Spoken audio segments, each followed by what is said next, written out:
Well, on this almost 50th anniversary of, of Earth Day, I invite you to breathe in the Spirit's presence within, among, and between us, always accessible to us, no matter what's going on in the world or in our lives.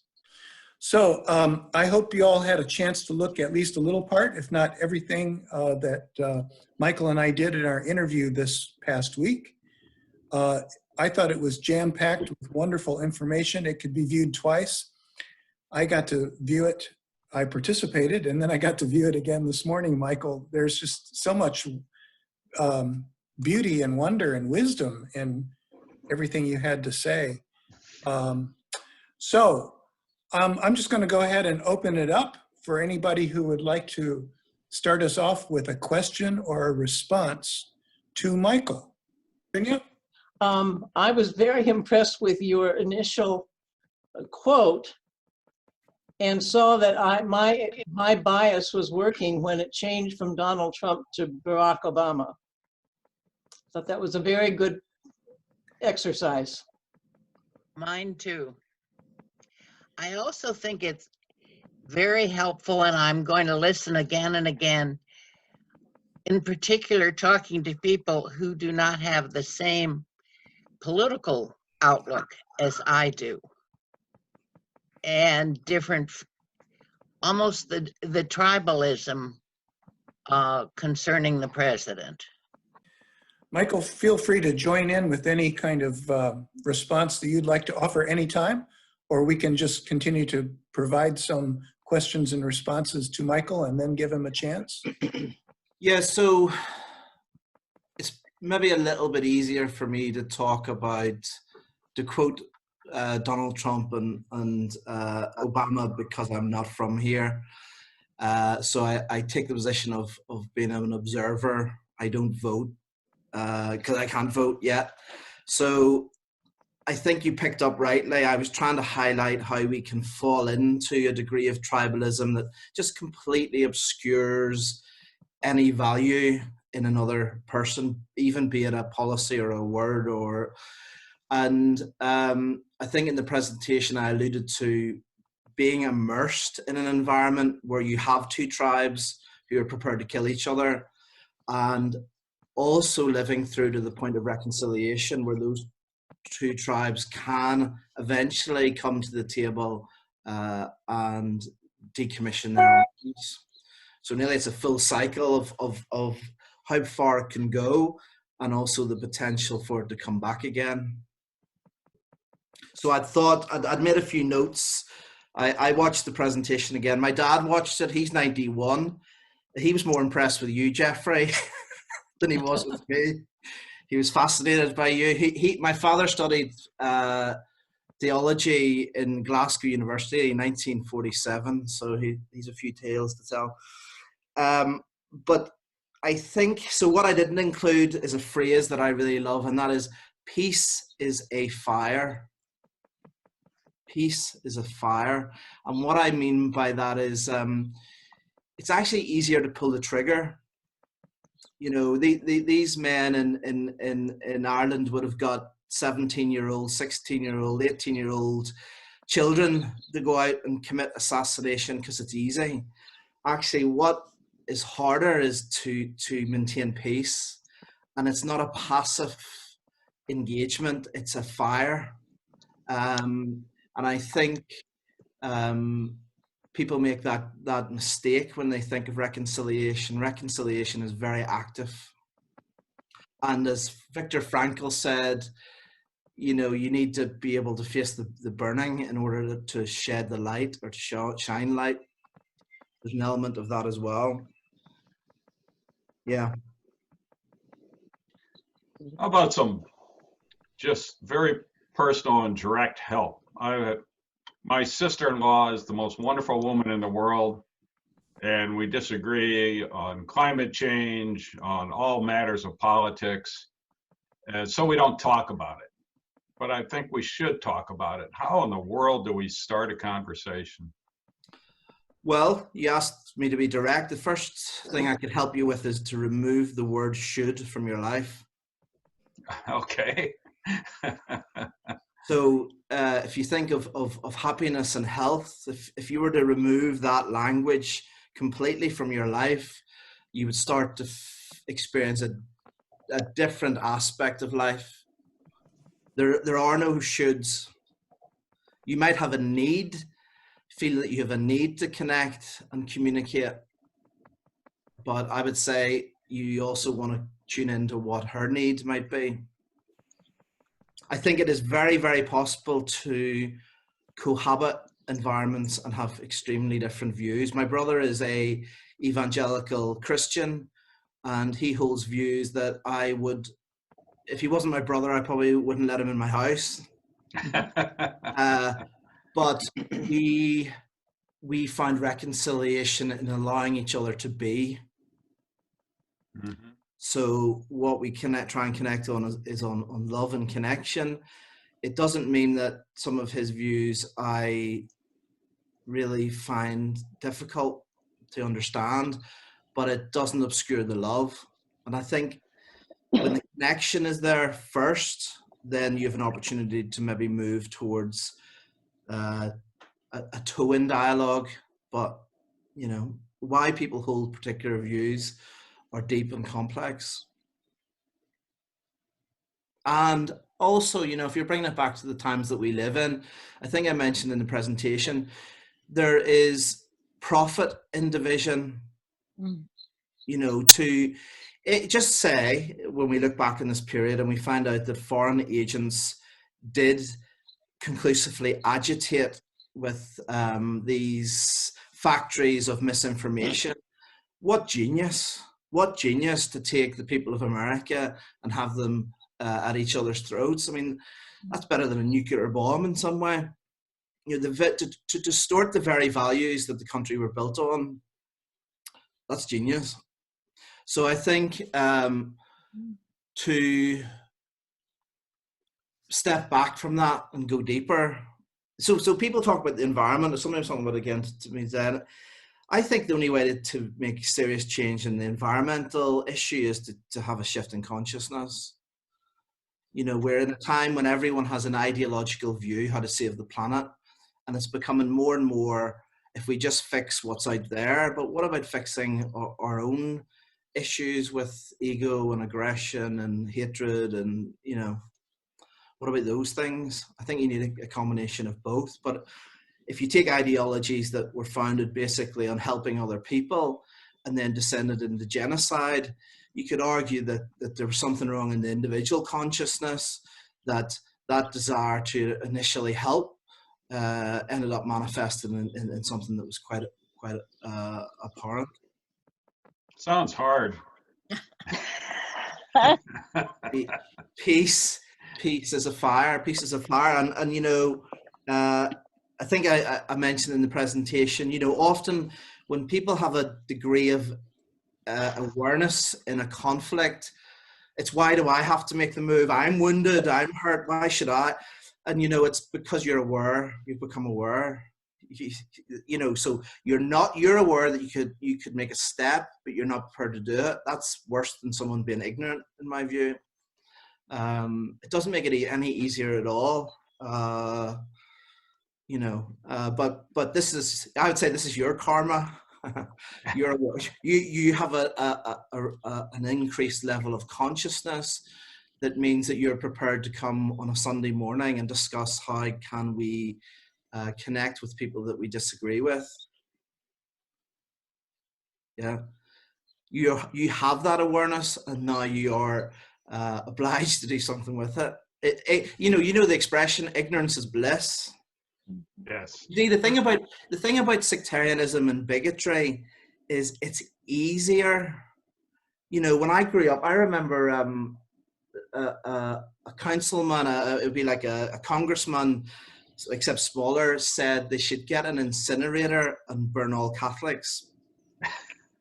And somebody said this in my school, which was an all Protestant school. And I remember standing up and going, "That's wrong. How can you say that?" When I got outside, there was a bunch of about 6, 7 guys waiting for me to say, "What's this here? What's this we hear you like Catholics?" So my point is, actually just staying with the tribe that hates is a much easier position to be, to hold both sides of an argument. That is a huge ask. Now, the interesting thing about that story is I held my ground, and it was transformative because people from the midst of the conflict in my school would come up and whisper in my ear, "We like Catholics too," or, you know, "I wish I could, I fancy this young Catholic girl, but I can't get to see her because I would get killed in my community." So the space opened into something else where it rippled out, you know, taking that stand. But it was a high risk strategy that came from the heart. It was like waking up and realizing this conflict is senseless. Hatred of someone who is my neighbor is senseless. So when someone says something that's just totally in your face, we were with an individual who just ranted in awful language about Obama, and we just kept quiet and have never interacted with that person again. I mean, is it better just to let things go, or to how do you open that up? Well, I guess I would want to know what do you hope to achieve by challenging that view? If you want to connect on a level of humanity, you could express how you feel and what you need. The NVC model, nonviolent communication model, would be observation, feeling, need, request. You know, so if you reduce it down to everyone is just saying please and thank you, what is that person saying? What are they asking you? But what you must bypass in a way is the ego. So you cannot hear from the egoic point of view. You must hear from the heart. And the ego likes to be in play. What the ego hates is not being in play. The ego hates being benched. So I've caused many a person nearly a complete mental breakdown because I've said, try for 1 week to do the opposite of what the ego tells you. What happens is they get a nasty, as they perceive it, a nasty email, and the ego says, respond, they've threatened you, I'm under attack, respond. So they type some from venomous email back, and a cycle happens. So they try this experiment, and they don't send the horrible email back, they send something of kindness, and the ego at the other end of the email responds accordingly. And suddenly their world changes very, very quickly. So in that example, you have to think, well, what is it you want to, what can you achieve? Have you a need for connection? Is your strategy just to be right? Or do you want them to understand how you feel and what you need in that? And in that situation, you need to be very clear what it is you need, because most people get confused with strategies. So some people might go, I need a washing machine. I really need a new washing machine. That's not a need. A need might be cleanliness. I have a need for cleanliness. Okay, let's see what ways we can formulate, what strategies we can formulate to meet that needs. Because there is an underlying belief in this that we can meet all our needs. That's the real challenge. It's not just your needs, it's everyone's needs. Yeah, Jean had a hand up. Hi, I really appreciated your talk. Are you familiar with the book by, and this is a political question, but I think it gets down to the sort of base beliefs, the book by Arlie Russell Hochschild on strangers in their own land? No. So she did an ethnographic study, you know, as these divisions politically were emerging, and she went down to, I think it was Florida, and talked to people about why they voted how they voted. I think it was around the emergence of the Tea Party. And used much of what you're talking about because she was conducting the study, you know, as a scientist and wasn't placing values, but was trying to understand what people's mental models were, why they would, in some people's view, vote against their own interests. And even in the instances where she could connect with people to the degree that they said their mental models were, or they agreed that they were voting against their best interest, and they couldn't say why their mental models were leading them that way, there could be no change. So even though she could get them to agree on facts and say science per se, so when you get down to that very base level where someone says, well, I just believe what I believe, even though I understand your facts and data, where do you go from there? Is it just compassion and connection anyway? Well, if you take the extreme example, my people are killing your people, right? So we're at either side of a table and my people are killing your table. What would the need be? Well, I guess listening to you talk, I guess this man's need must have been to be able to be in his community, the tribal part of it, because he lived where he lived. And even though he could say, yes, I understand these facts and I can see how the math works, I'm still going to vote this way. Yeah. So I would say, so say this, this is the last few minutes I can speak to humanity. I'm giving you my last thing I can say. If you go back, pause your example for a second, go back to the two people around the table. The needs would be, I need your people to stop killing my people, right? Mm-hmm. You would hope that instantly everyone in that room can connect with that shared need, right? It's that level of base humanity that you're trying to connect with. Mm-hmm. But again, I would say that sounds like that research was about her still wanting to change what that person's belief was. Mm-hmm. So I'm below that. So I'm saying before you get to that, there's no point talking about it. And I use this this example. You're talking to somebody who has these ears on. You didn't watch the presentation. I didn't get to that part yet. So these are jackal ears. I cannot hear you. I cannot connect with you because I'm still hearing you judge me. You know, you're this academic type. You've come down to do this research, and you know, I need you I need to connect. You can put on a whole different way of hearing. So these are little animal things, but there's like an NVC thing. So I can hear you with these ears. So most people are out of that sort of connection. And the ears are very good because you can turn them around. So I might need to listen to myself for a while before I can hear you. And that's where self-empathy comes in. So Jeffrey asked me to say how I would connect with people. And in that presentation, I talk about you need to be able to let go to some degree of the need to change before you can connect. Because I want to connect with you on my terms, which is my terms is ultimately I want you to change. Mm-hmm. A good way to do it is if we were all locked in a room tonight and we were all going to die at midnight, how would we connect in terms of whatever conflicts that we have? You know, I look at the UK and the whole Brexit issue.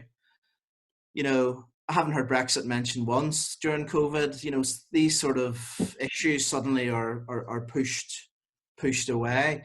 I think if you're in a situation, even if you're an enemy and you're locked in a room and you've got until midnight, I think you would connect on a level of shared humanity. We're both going to die. We're all going to die. Everyone on this call is going to die. Everyone in the next, if we live 100 years, everyone's going to die. It's a mass apocalypse.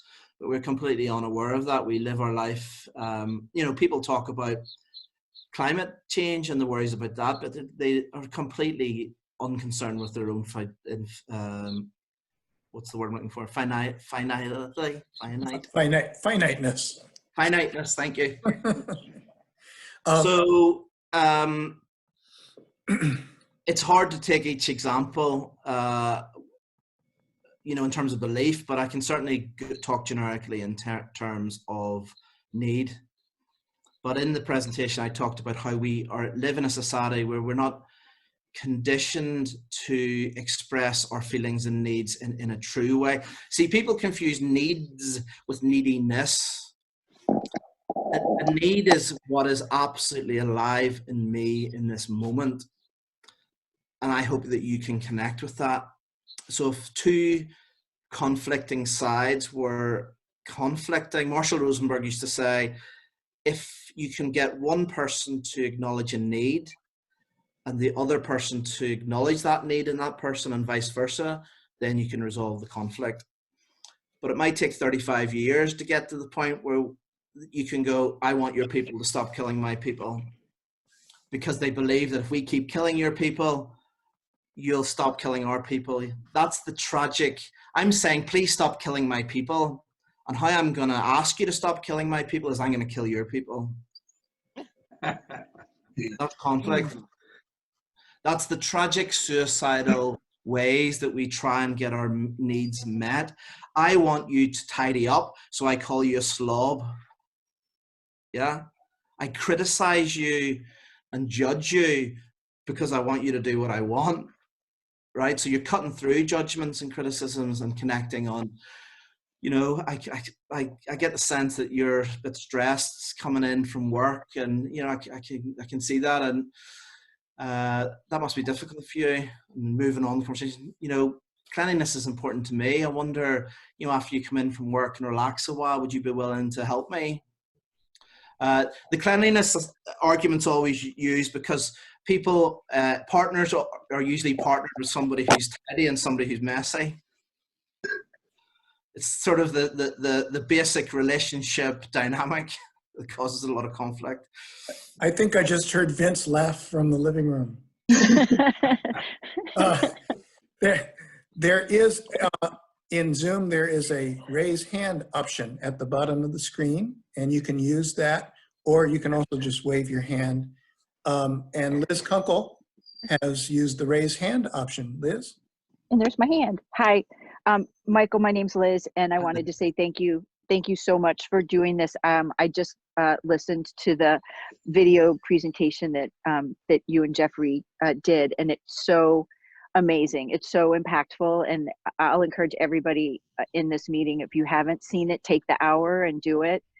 This goes beyond climate change. These are ways to communicate with everybody about the political, about anything. It's wonderful. I took copious notes, copious notes. Took me about an hour and a half to watch the presentation because I kept typing everything you said, Michael.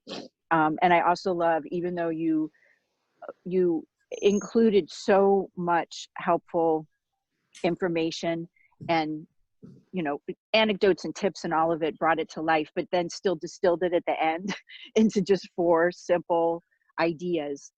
What's the challenge? The context. What's the view? Compassion. What's the secret? Connection. What's the request? Communication. Boom. Like that is it. And then we talked about this in I'm a member of the Green Team, if I didn't say that. And we talked about this. Jeffrey mentioned this based on the conversations you and he had previously, that sort of we need to be thinking about this, like having building on Paul's question, how do we start the conversation and sort of what do you want out of it, that basically at most we want to maybe have another conversation, keep the line of communication open to keep talking and not try to change anything. And I appreciate your reminders to look at ourselves first. And I have nonviolent communication. I've had it for years, and I want to thank you for reminding me to bring it out and try to live it. And I do want to build on Paul's question and something you said toward the end of the presentation, Michael, which is that while this nonviolent communication model is simple to understand, it's obviously harder to execute. And so can you give us, I don't know, a primer on sort of how to start really working on that nonviolent communication? Well, I thought about this. I would reframe it for you. So first of all, I brought up NVC because it was just in a toolbox. So, and Yeah. it's the best model I found for conflict. But I'll tell you another in Buddhism, you have different sort of secret teachings. I'll give you the ultimate secret teaching of NVC. It's a spiritual practice. It's a framework to help you conceptually connect with love.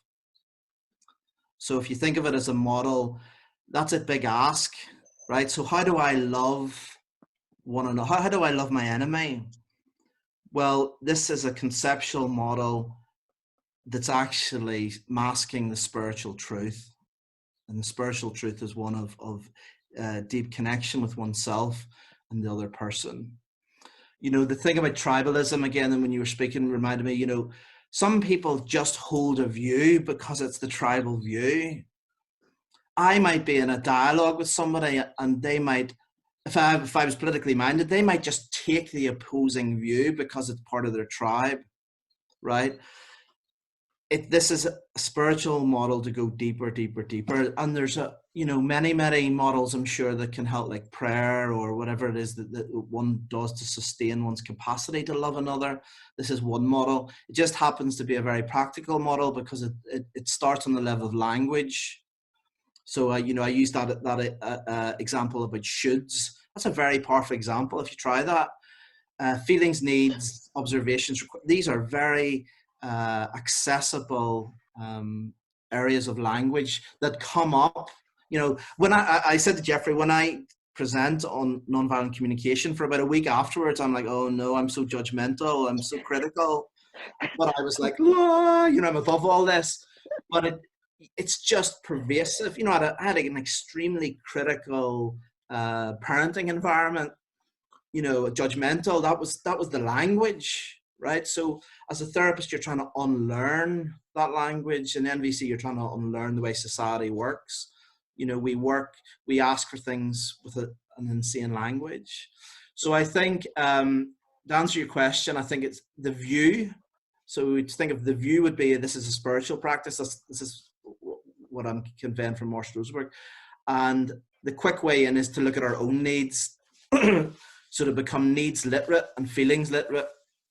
That's a real way in, because most people, you ask, like, name me 5 feelings, name me 5 needs.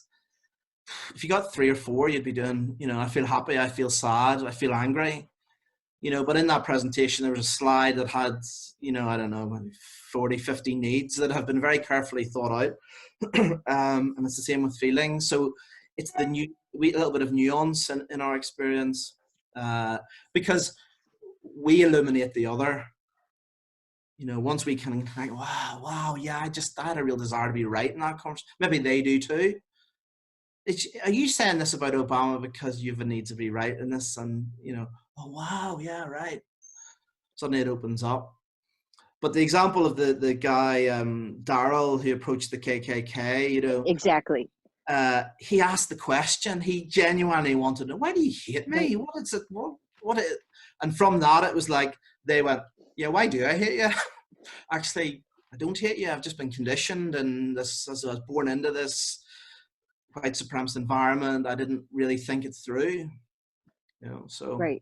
Which is a really good analogy for the climate change conversation also, or climate resilience. However, again, I'm framing it's really important to not go like, and I'm an attorney by profession. I actually just stopped practicing, but it's who I am. So I come at things from reason and words and logic, and it's the hardest thing for me to not do that, and not to be reminded, and my needs and feelings.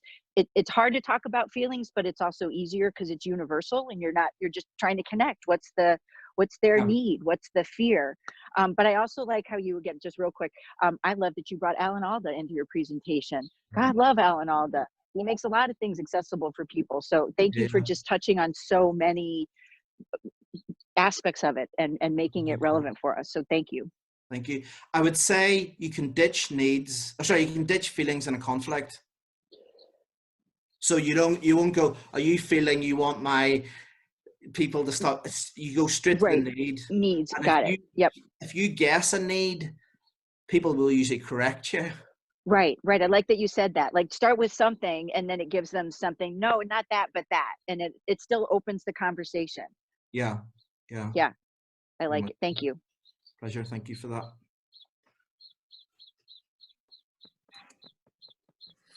Who else has a response or comment for Michael? I forgot that we had. Welcome, Andrew. Yeah. Andrew, you've got some background sound. Oh, sorry. Yeah, I don't know if you can mute yourself, please. I have a need. I have a need for help me. How do I mute it? I have a need for silence. No. Any other? Anybody else? Maybe we have a need for everyone to be heard, but that need isn't being met because there's noise. So strategy would be for people to be silent. So you could request. Again, would you this be is so willing simple. to- This is simple in theory, but hard in practice. Of course, yeah. Right. Like all good models. Yeah. Love one another. I said to people when we were talking about doing this, I said, sure, there is only one slide for this. Love one another. So everything else we're talking about surely is just coming from that. How do you live that? Anybody else have a response or question for Michael? We've got about 10 minutes. Yeah, I have a question. One of my greatest regrets whenever I get into one of these conversations is that I fear I will never have another opportunity to speak with this person about this subject again. So my question would be, how, being in a situation where you have one of these discussions and you break off and you've made no progress, how do you start again? That's my greatest, lament is that, oh my heavens, I've screwed this up so badly that we'll never have a chance to talk about this again. So how would I be engaged? Well, that's a great starting point. So if you were to able to think a little bit about what happened, how you felt about it, what you needed from the situation, and the same for them, that could be a very good, I mean, people go deeper in, unfortunately, people go deeper in conflict. If you think of friendships, often when there's a near falling out and a reconciliation, it goes into a deeper form of friendship. When everything's going okay, it can just be very samey. So I think when you recognize that hasn't gone well, that's a great place to come back to the table with.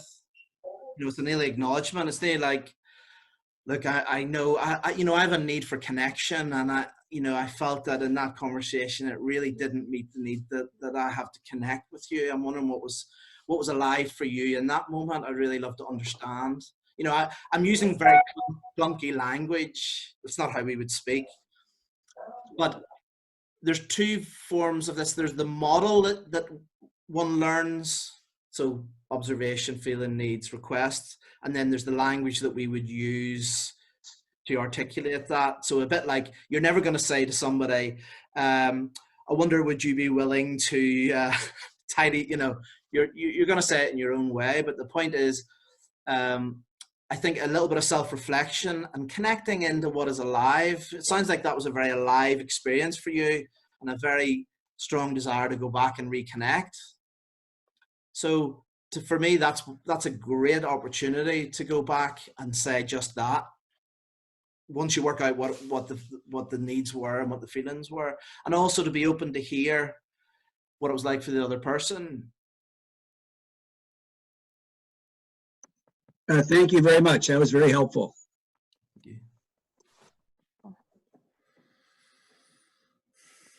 you. Yes, Andrea. Here. I'm just thinking that sometimes in conversations with friends or family members, sometimes I just get to the conclusion that I'm going to love them, but I have to just agree to disagree with them, and hopefully they'll just agree to disagree. And I had never really understood that concept because I like people. I often like to have like close to the last word. But anyway, so agree to disagree. And then with a very good friend, really my best friend growing up, she and I, as we grew up, as we became women, had some different feelings about issues like abortion.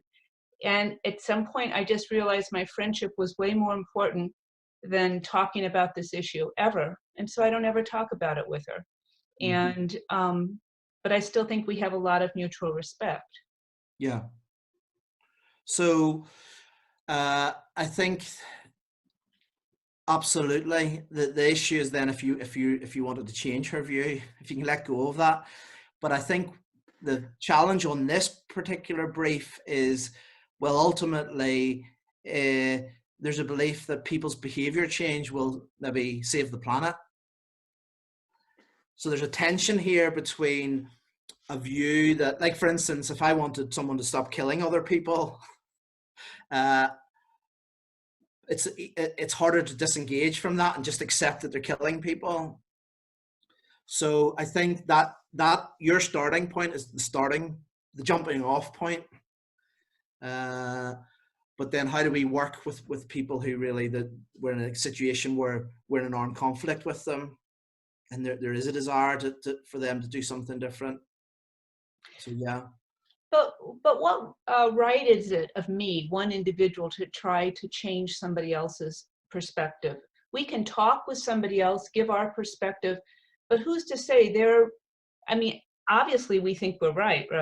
But, and we don't want other people to be killing us, or we don't want to be killing other people, but on things short of killing other people, there's a lot of room for people to have valid perspectives. So I think we can change people's views without discussing their view. So you may have heard of cognitive behavioral therapy. So some people might go to cognitive behavioral therapy to talk about their flight anxiety. So they're afraid to fly. In a psychotherapeutic environment, someone might come to me with that issue and I'll never talk about it other than the assessment, but they're relieved of their fear of flying. So change can happen at different levels of connection. So if you take someone who, someone in the family who makes changes, you know, we are living in a systemic society that can have an impact on people around us without us actually taking on the view. And I think that for me, that is where love and compassion comes in. So actually, I always remember the hunger strikers. Yeah, I don't know if you're aware of this. There was 10 men starved themselves to death in Ireland in about 1981. And I read a book by one of them, and he said if the prison officers had just treated us with compassion, they would have broken us. But the more they brutalized them, the stronger in a way they got. So I think without changing, addressing the actual views, I think our actions can have a huge impact on those views. So for instance, and I'll give you a very timely example, this thing with the left and the right, you know, there's a disdain for each other. So if people are put in a room, which is happening less and less, where they realize, actually, you know, he's okay, she's okay. She might hold that view, but actually she's not too bad a person. You know, the risk, which is in the presentation, is we are becoming less and less in the same room. So we're polarized. So how do we then learn that the other tribe is okay? You know, in Belfast, the problem was fueled by segregated education. So Protestants were educated here and Catholics were educated there. People fear what they don't understand. What are those Catholics learning up the road? You know, they're different. Difference is bad.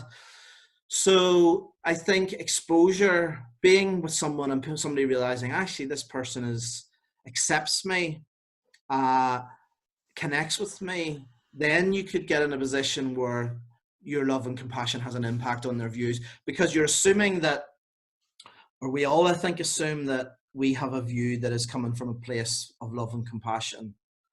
You know, from a moral point of view, we're coming from a position of killing each other isn't quite that, it's not really that good. So loving each other would be better. The destruction of the planet, this is a decision we're making. We're saying this isn't great. There are some people on the planet think it's a great idea. They want to bring on Armageddon quickly. So that's a very long-winded, and I went all over the place there, but I think we can be agents of change without taking on people on the level of belief. We can meet their need for connection. Oh, that Democrat was actually all right. I've connected with somebody. Maybe the ears that I'm going to put on are going to be different, and I'm a little bit more receptive to hear why Obama actually was a good guy. But that's politics. I think politics, I'm very much about the issues. That's what scares me about the siloing off, are good issues being lost because of tribalism. So yeah, sorry, that was a bit long-winded. So, Michael, I want to thank you for all the time and effort that you put into our discussion this past week and today. It was a lot of thought and time. I really appreciate it on behalf of everybody at Winnetka Congregational Church. Really, thank you, thank you, thank you, thank you. It's been an honor and a privilege, and I'm happy to keep the connection with you, Jeffrey. Yeah, Very much. Let's see what the future holds for us. I think we should all unmute and applaud. Yep. Thank you. So much. Good question. I want to remind people that our observance of the 50th anniversary of Earth Day continues. This is part one of a 4-part Sunday morning series. Next week, the Reverend Catherine Watkins will be with us from SamariCare Counseling Center in Winnetka, and she'll also be taking a therapist approach on this. It'll be interesting to see how it's similar and different from Michael's, but I'm sure there'll be some added value there, a lot probably. And then 2 weeks after that, the next 2 weeks after that, we'll be doing a different TED Talk each week on the same topic.